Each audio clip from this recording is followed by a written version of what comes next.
video, I'm going to give you the answer for this question. The question is, what state's capital city is named in honor of frontiersman Kit Carson? Well, I'll give you the answer for this question, and the correct answer for the question is Nevada. So that is the answer for the question. Nevada, that's the answer. Hi, thank you so much for watching this video. If you find this video is very useful, you can help this channel to grow by subscribing this channel. Please this subscribe button and don't forget to like this video.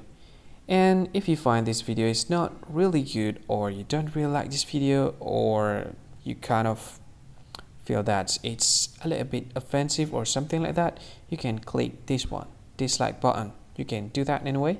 And if you want to share this video with your friend, you can share it by clicking this share button, and you can share it to any social media that you wish that is currently available at this time, like Facebook, Twitter, LinkedIn, and many others, right?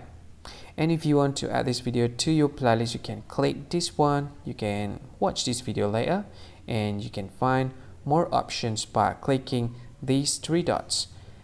And yeah, don't forget to subscribe. I think that's all of it. Thank you so much for watching this video, and see you again in another video. Bye bye. See you again.